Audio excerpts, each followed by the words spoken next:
¿Cómo están? Bienvenidos. Esto es AgroLíderes, esta idea que hemos gestado en Chacra TV para conformar un espacio diferenciado en el cual intercambiar conceptos en el campo con los mejores gerenciadores del país. El objetivo, como solemos remarcar, es aprender de ellos procesos y herramientas que mejoren las cuentas del productor agropecuario. Estamos a muy pocos kilómetros de la localidad de Pergamino. El diálogo es nada menos que con César Belloso, un consultor ampliamente conocido en la zona, expresidente de APRESID.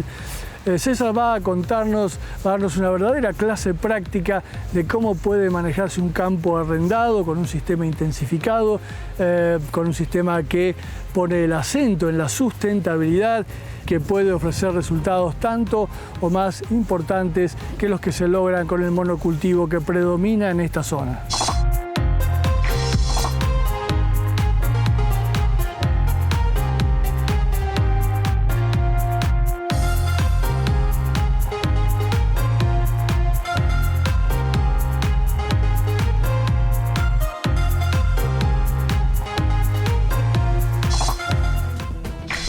Bueno, mi nombre es César Belloso, yo soy ingeniero agrónomo, integro la regional APRESID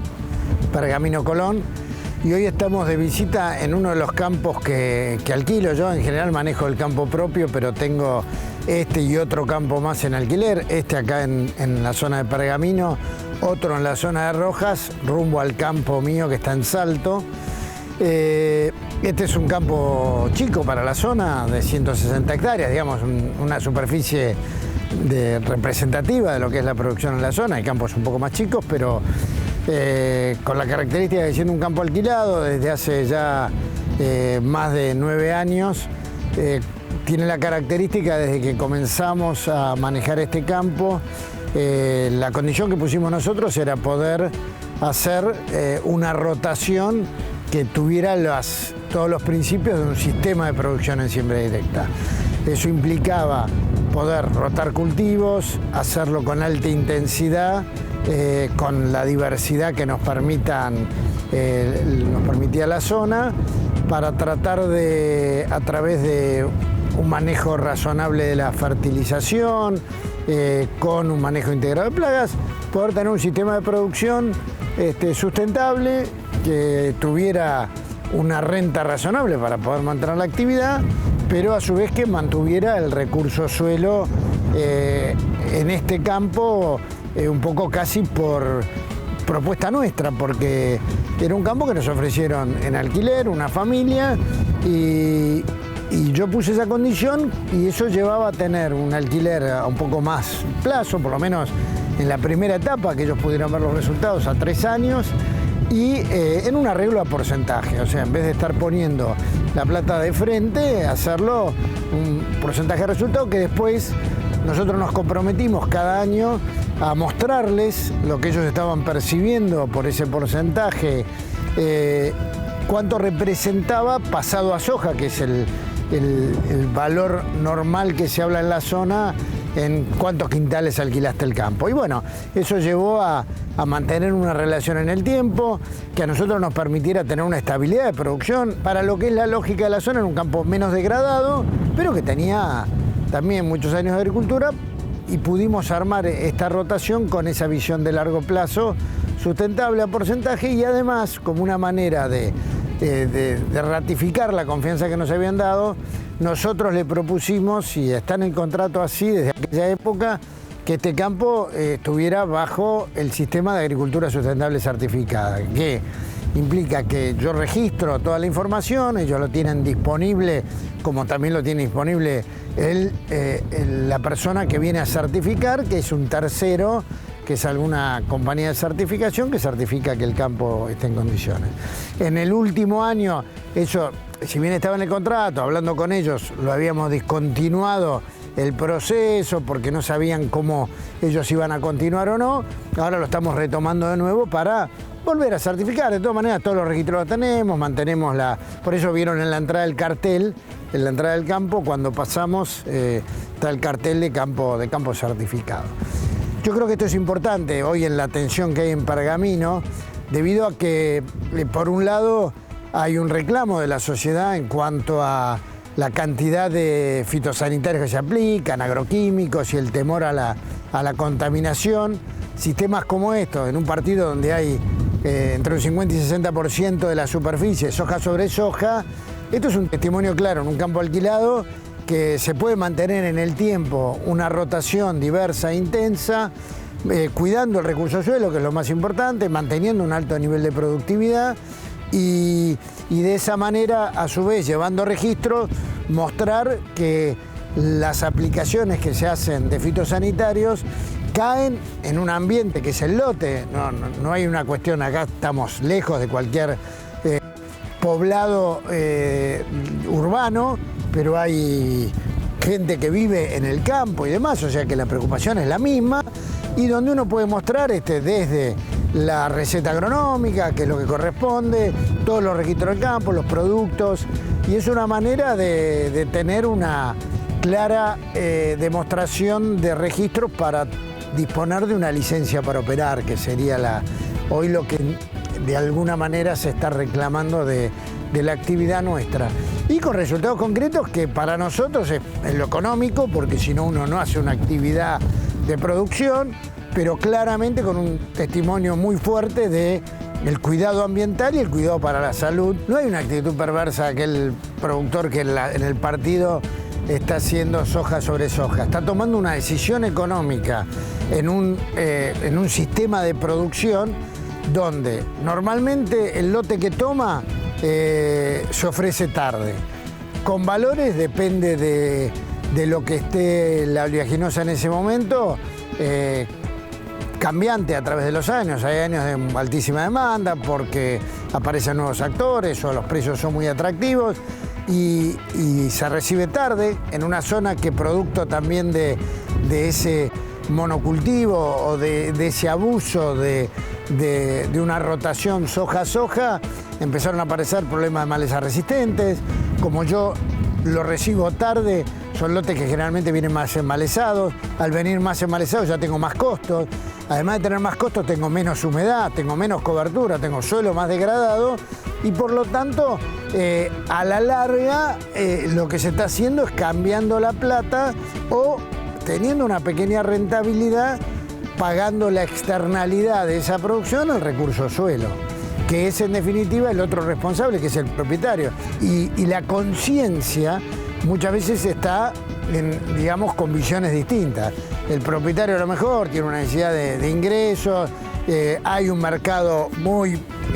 picante, si querés, de muchos contratistas que están buscando ampliar su superficie y a veces se paga lo que no vale desde el punto de vista de querer mantener una superficie y estoy tomando riesgos enormes y eso es lo que va repercutiendo definitivamente en el suelo. Cuando vos pones una visión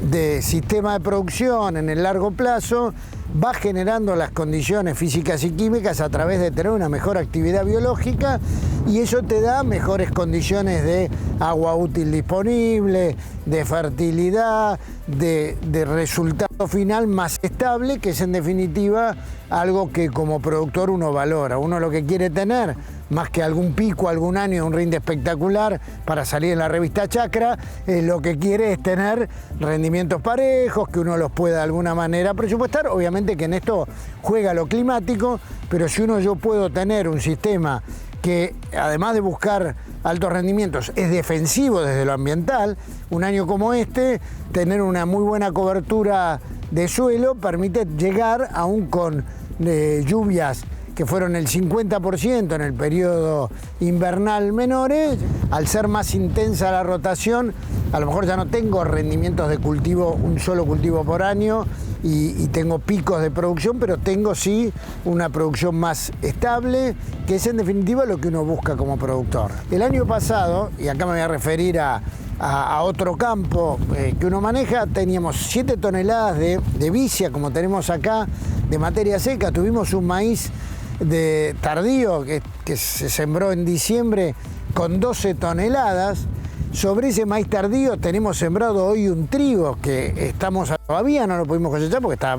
no digo verde, pero tiene humedad, pero ya estimamos 4 toneladas y pongamos que tengo otras 4 toneladas de soja de segunda, si viene un año normal. Quiere decir que 7 más 12 son 19, más 8 son 27. Tengo 27 toneladas de materia seca en 2 años. Si yo lo comparo contra haber hecho en ese lote soja a los 2 años, ponele de 5 toneladas, tengo 10 toneladas de materia seca, de otra calidad inclusive, con menos cobertura, o sea que en 2 años más que dupliqué, o sea, tuve prácticamente 2 veces y media lo que lograba con el cultivo de soja. Entonces, eso no es ganar tiempo, porque lo tuve que construir en 1 año, pero sí logré en el mismo tiempo acelerar la recuperación por tener más cantidad de raíces, más cantidad de materia seca y por lo tanto mejora en las condiciones de actividad biológica, física y química del suelo. Cuando uno comienza con una rotación en un campo degradado, o sea que vamos a describir que es degradado, porque degradado podría ser que esté la cabeza del Horizonte B y no es esa situación. Hablemos de campos que vienen con muchos años de soja y uno comienza a producir. Lo que uno busca primero es tratar de generar cobertura, además de aporte del sistema radicular. Por lo tanto, lo normal es empezar por un cultivo de invierno para después hacer un doble cultivo de soja normalmente. Podría ser una vicia también, como una manera de decir, bueno, hago vicia maíz, pero ahí ya estoy arrancando en un campo degradado, a lo mejor con un margen, un resultado económico que es menor. En los números históricamente en la zona, el resultado de trigo-soja es normalmente superior a lo que es la de soja de primera o incluso de maíz. Entonces, una rotación para comenzar en esas condiciones podría ser trigo-soja, al año siguiente hacer una vicia y un maíz, o sea, tratar de buscar tener 2 cultivos todos los años, alternancia leguminosa gramíneas y con alta productividad, y eso implica generar materia seca, tanto en la parte aérea, pero muy importante en el sistema radicular, con diversidad de tipos de sistemas radiculares. Nosotros inclusive en el ámbito de la regional, teniendo como situación de rotación, hablemos de 15 años atrás, como una rotación sustentable trigo-soja, maíz-soja, y era una rotación más sustentable que soja continua, con algún trigo cada tanto o algún maíz, tenía la característica de además de tener muy buena rentabilidad con esa rotación. Y la pregunta que nos poníamos en la regional era de qué manera podíamos avanzar en la intensidad de rotación sin perder resultado económico y además buscando una mejora en las condiciones del suelo, y de ahí surgió las hipótesis y los objetivos generales de la chacra Pergamino Colón, que se empezó a hacer un trabajo en 5 ambientes distintos, bien caracterizados, 5 rotaciones, que inclusive incluían una pradera como la rotación más intensa y en ese esquema. La menos intensa era trigo-soja, maíz-soja, y en el medio distintas combinaciones donde entraba vicia, arveja, inclusive llegamos a tener los primeros años una de gramíneas continuo, que después la discontinuamos porque evidentemente no había nitrógeno suficiente para poder transformar ese aporte de carbono a materia orgánica del suelo.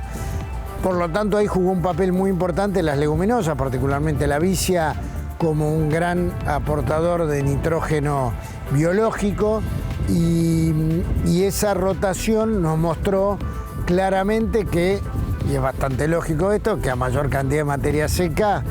mejores condiciones de recuperación teníamos en las condiciones físicas y químicas del suelo. Depende ahí la rotación y la participación de leguminosas. Tenías mejores condiciones en general desde el punto de vista también de la captura de agua y el resultado de los cultivos, y llevó a través del cultivo de vicia inclusive a medir el impacto positivo, porque hoy la rotación dentro de la chacra, y lo que vemos a campo ya con 4 años de vicia en la rotación, que todos los lotes donde ha pasado la vicia, no solo tenemos un gran impacto en el cultivo de maíz, por el hecho que no aplicamos nitrógeno, sino por que se nota una mejora de la fertilidad en general. Cuando Fertilidad, que te hablo de fertilidad química, el nitrógeno, que hay hasta medido una residualidad en el cultivo de trigo siguiente, ¿no? O sea, uno hace vicia, maíz, y hace un trigo arriba de ese maíz y ve una residualidad, pese a que necesita más nitrógeno que si viniera de soja para hacer el maíz, pero hay un impacto medido de esa vicia. Hay además mejores condiciones físicas del suelo, básicamente porque hay una mayor actividad biológica, y eso también lo medimos en la chacra, y es interesante al que quiere profundizar con estos datos. Hay ya una cantidad de más de 9 años reflejados en los trabajos de los talleres finales, donde se muestran todos estos resultados, tanto la parte física, química como biológica.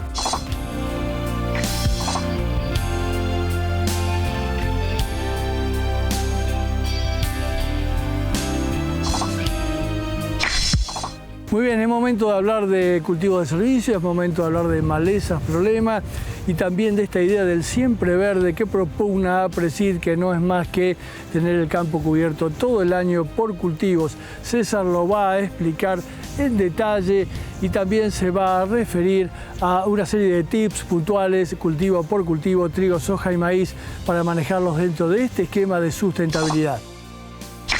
Uno de los puntos que los cultivos de servicio han cobrado una gran difusión en el último tiempo, y me refiero acá tanto leguminosas como gramíneas, es tener la competencia que hace una especie sobre otra. Si yo tengo soja sobre soja, cosecho una soja en abril y hasta que siembro una soja en octubre, prácticamente tengo 6 meses, medio año, el suelo desnudo, con necesidad de aplicar a lo mejor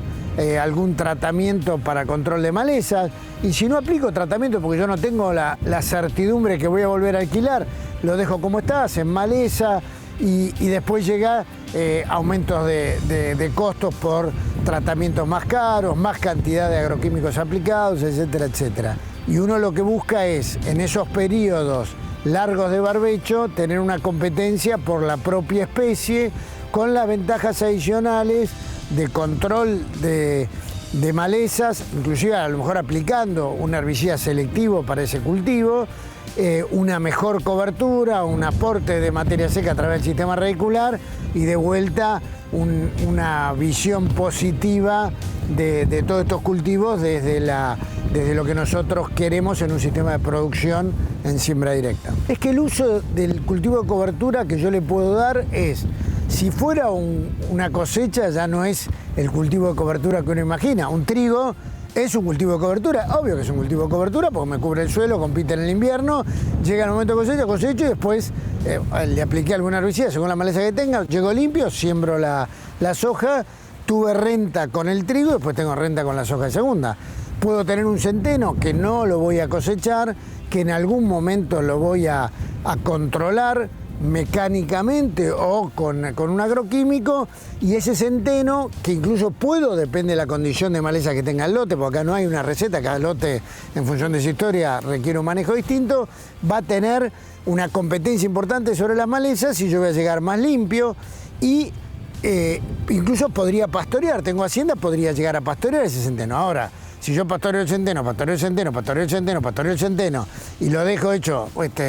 un pelado el lote y con periodo de crecimiento, es probable que llegue a la siembra del cultivo siguiente, una soja por ejemplo, con un montón de malezas de verano porque no tengo cobertura. Voy a tener un aporte de materia seca radicular que es muy importante, es tal vez el más importante de los aportes de materia seca. O sea, la cobertura es muy importante para evitar la evaporación, pero el aporte del sistema radicular es fundamental porque es lo que genera la macroporosidad, por donde va a haber desarrollo de actividad biológica en esa rizosfera, que cuando se degrade se va a transformar en porosidad para circulación del agua, etc.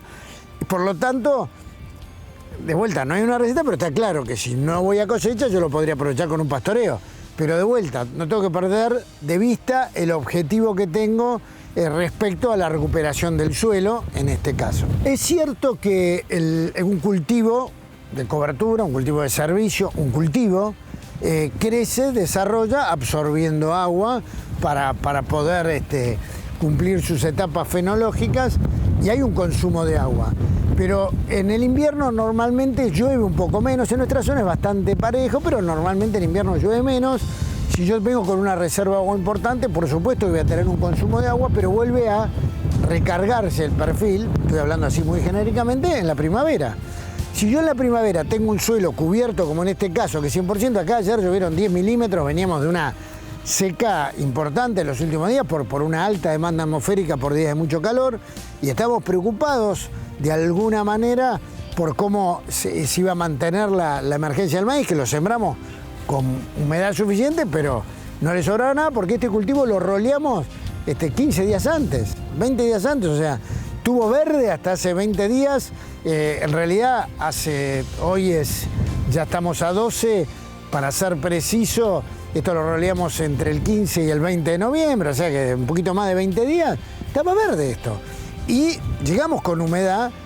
en la medida que empieza a llover, todo el agua que llueve acá penetra, no hay escorrentía, hay un gran nivel de infiltración y por lo tanto en años normales recupero rápidamente. Ahora, evidentemente, si viene una seca que no llueve en noviembre, no llueve en diciembre, evidentemente voy a estar en peor condición que si tuviera un lote, como era este lote, de trigo soja, que nosotros le sembramos una vicia. Pude haber tenido el trigo soja pelado, por decir así, sin malezas, aplicándole agroquímicos en el invierno, pero con un periodo que va desde la cosecha de la soja segunda en mayo hasta diciembre, 7 meses o 6 meses de vuelta totalmente desnudo, sin actividad en el suelo, mientras que acá tuve un nivel de actividad radicular importante, un buen nivel de cobertura, sostuve una actividad biológica no solo en el suelo, sino en la superficie, respecto a predadores naturales y demás, y eso genera, digamos, un círculo virtuoso, que también tiene sus partes negativas. Recién cuando estábamos preparando la nota, escarbando un poquito y viendo cómo emergía, bueno, se ve grasienta, estamos al tanto del tema, lo seguimos para ver si hay necesidad de control, pero de vuelta, eso es monitoreo, eso es manejo del lote. Y pasa que a veces hay que tratar y a veces no hay que tratar, y es parte de lo que es el manejo agronómico de situaciones como esta. La ganadería requiere 3 elementos básicos para considerarla meter en un campo. Una es, ¿tengo el capital para comprar la hacienda? Bueno, yo no puedo hacer una capitalización, lo soluciono, me dan un crédito, bueno, perfecto. El segundo aspecto es, ¿tengo la infraestructura? Hoy la infraestructura,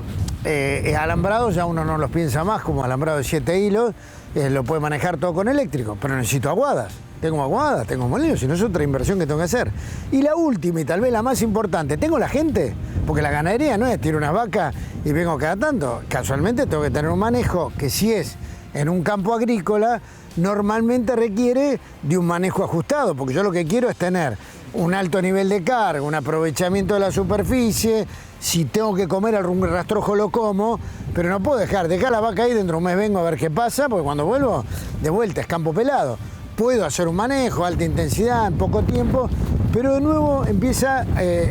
vale acá el concepto del manejo agronómico. Sin lugar a dudas que puede ser una alternativa, pero no porque pongo la vaca, ¿no? O sea, la vaca si es negocio la pondré, lo que tengo que tener es esa idea de alta intensidad que puede ser una pastura, por ejemplo, no en este campo, en otro campo tenemos una producción de semilla de festuca que de diciembre prácticamente a fin de julio podemos pastorear. En fin de julio hasta diciembre se cierra el lote porque tuvo un rol muy importante la vaca para poder comer hasta bien al ras para que entre mucha luminosidad en los macollos bien y tenga un alto nivel de productividad, de fertilidad de los macollos para después tener producción de semilla. Termino de cosechar, hace una semana de cosechar el lote y ahora están las vacas adentro. ¿Hasta cuándo? Hasta julio. Ahora dependerá de la superficie que tenga, cuántas vacas tenga, cómo armo la rotación, porque si no voy a destruir el cultivo de producción de semilla. Pero hay una combinación, producción de semilla que tiene un ingreso con producción de carne. Y además en ambos casos con un cultivo perenne,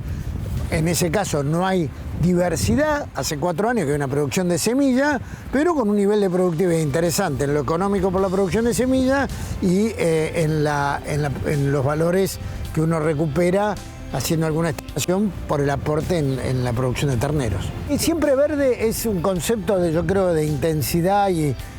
uno El siempre verde, vos me lo podrías decir, che, César, mirá para abajo y acá no está verde, ¿cómo dice el presidente? Bueno, es asociar que si hay un rastrojo, si hay un alto nivel de cobertura, es porque acá hubo algo verde hasta hace 20 días y atrás mío tengo un maíz que es un maíz temprano y la idea es una alta intensidad que simplificado es siempre verde, o sea, siempre el campo con algún cultivo trabajando, contrario a la idea que tenía su lógica en un sistema de labranzas, que en la época que estudiábamos en la facultad, donde el periodo de barbecho era la manera de acumular agua para el cultivo de verano, donde lo que vos buscabas en el periodo de barbecho a través de la labranza mantenerlo limpio para que las malezas no te consumieran el agua y vos pudieras conservarlo en ese perfil, pero era otra agricultura. Hoy en día, y está claro, y están los resultados que te decía la chacra y lo que uno ve como resultados, a mayor intensidad, que quiere decir más cantidad de cultivos en siembra directa por año, con la mayor diversidad, porque eso te permite controlar malezas, rotar herbicidas, o sea, permite ser mucho más sustentable en esa visión sistémica, holística, integral, vos vas a poder generar una mejor condición de productividad. Entonces, el siempre verde hace referencia a esa alta intensidad. Por supuesto que ajustado a las condiciones ambientales de la zona donde estoy produciendo. No es la misma la intensidad que puedo tener en Pergamino con 1000 milímetros anuales que si me voy a La Pampa a campos más arenosos y con 600 milímetros. Si aplico la misma intensidad de rotación acá, seguro que me pego una piña en la primera curva. Para estar siempre verde, una de las limitantes muchas veces es el periodo que va desde la cosecha de un cultivo a la siembra del otro. Si yo voy a sembrar algo sobre este maíz tardío que todavía no emergió, que lo sembramos la semana pasada, y lo voy a cosechar. Nosotros estamos apuntando a cosecharlo en mayo, esto con humedad, ¿no? Ya del año pasado estamos tratando de buscar sacarlo en mayo para poder entrar después con máquina a sembrar inclusive un trigo que es para cosecha o un cultivo de servicio. Pero si fuera lo que acontece normalmente, que yo llego a fin de julio, principio de agosto, si yo ya siembro un cultivo, por ejemplo un centeno, ya sea con avión, o con un equipo como una Altina que puede entrar en un cultivo de maíz de 2 metros de altura sin problema, yo cuando cosecho en agosto ya tengo un centeno implantado que va a tener, lo sembré en mayo, si bien va a tener la competencia por luz, en parte todavía de ese maíz entregándose, ya está implantado. Cuando le quito el maíz, la reacción es muy rápida, sobre todo si tengo buenas condiciones, y yo voy a tener todo agosto, todo septiembre, o sea, prácticamente 2 meses y medio, ya con un cultivo que ya está en 3, 4 hojas y viene lanzado, mientras que si lo hago después de la cosecha de ese maíz, cuando ese cultivo de servicio se empieza a poner lindo, por decir así, ya lo tengo que sacar, o lo tengo que quemar, lo tengo que controlar porque tengo que sembrar las hojas. Entonces, esos solapamientos que con algunas especies lo puedes hacer y con otras no, hace que ganes tiempo en el año para poder tener un mejor aporte de materia seca con el gasto que estás haciendo. En trigo lo que estamos haciendo, básicamente ajustamos para arriba bastante la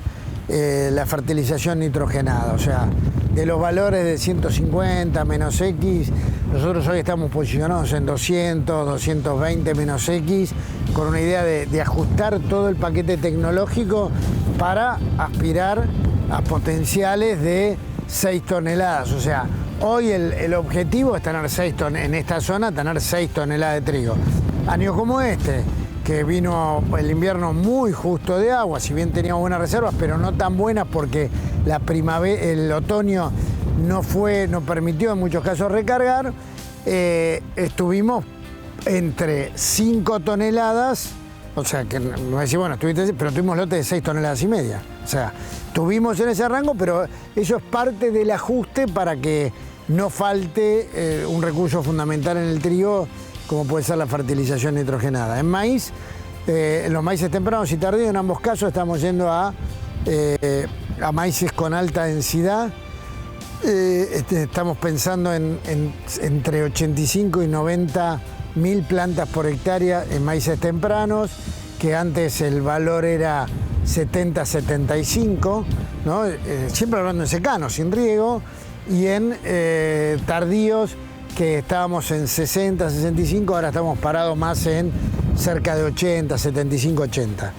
Eso es en lo que es maíz tardío, depende de cada híbrido. Esto no es para tomar nota así, porque no, hay híbridos que toleran un poco más, un poco menos, pero eso es un poco la lógica. Asociado a tener más cantidad de plantas por hectárea, estamos ajustando también el nivel de fertilización y partiendo la fertilización hasta en 3 veces. O sea, hacemos una aplicación presiembra, una aplicación en B6, inclusive llegamos con una franja testigo de suficiencia de nitrógeno, a aplicar ya en B12, B14, cerca ya al momento inclusive de que empiece a florecer. Como una idea de dar esa alta dotación de nutrientes a una alta población y en sistemas donde el nivel de lluvias es normal, hemos tenido claras mejoras en el potencial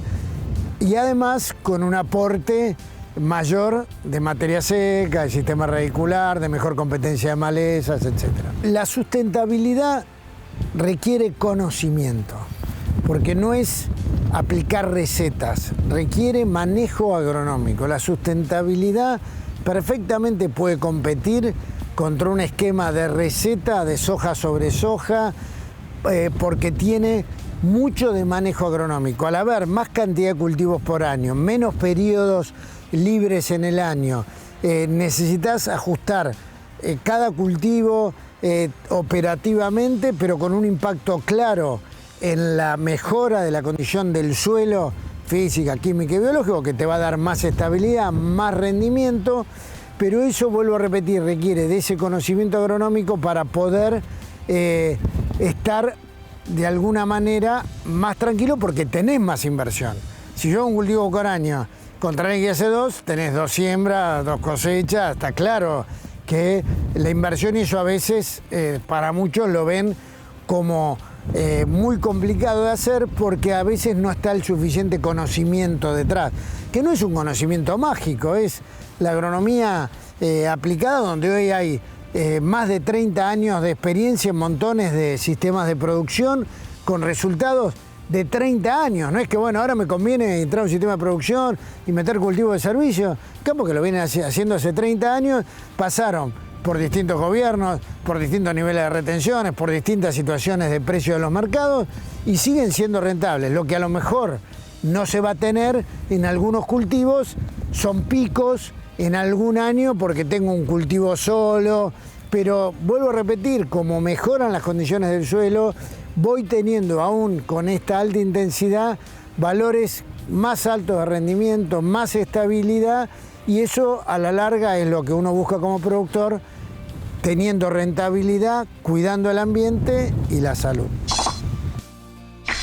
Final entonces para esta clase magistral de César Belloso en referencia a cómo manejar un campo arrendado bajo un planteo de intensificación de cultivos, de alta sustentabilidad y con resultados económicos que nada tienen que envidiarle al monocultivo de soja que predomina en esta zona, por supuesto con un montón de beneficios adicionales para el futuro de ese suelo y de esos ambientes. Esperamos que esta información sea de vuestra utilidad. Nosotros seguimos viaje y nos vemos en la próxima edición de este espacio diferenciado de Chacra TV.